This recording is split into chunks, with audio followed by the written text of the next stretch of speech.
அது என்ன அப்புறம் அரசியல் புரிதல் இல்லாம மக்கள் நமக்கு ஓட்டு போட்டுட்டாங்களாம். இந்த கவர்ச்சியில மயங்கி மக்கள் நமக்கு ஓட்டு போட்டுட்டாங்களா? நான் என்ன சரி விடுங்க.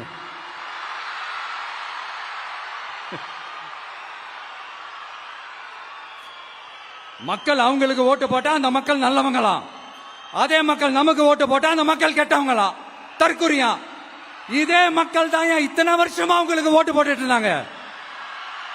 உங்களுக்கு மட்டும் என்ன வேற ஏதாவது பிளானட்ல இருந்து குதிச்சு ஓட்டு போட்டு போனாங்களா? தற்குறியாமா? தற்குறி நல்லா வருது, வேணான்னு பாக்குறேன். எங்க அண்ணன் விஜயகாந்த் அண்ணன் சொல்ற மாதிரி அண்ணா அவர்கள் ஆரம்பிச்ச கட்சிய ஒரு அடிமை கூடாரமா ஆக்குனது யாருங்க சார்? இப்படி எல்லாம் ஆக்கிட்டு உண்மையை சொல்லு உடன்பிறப்பேவா. உங்களோட அந்த உண்மையான உடன்பிறப்புக்கெல்லாம் என்ன சொல்றாங்க தெரியுமா சார்?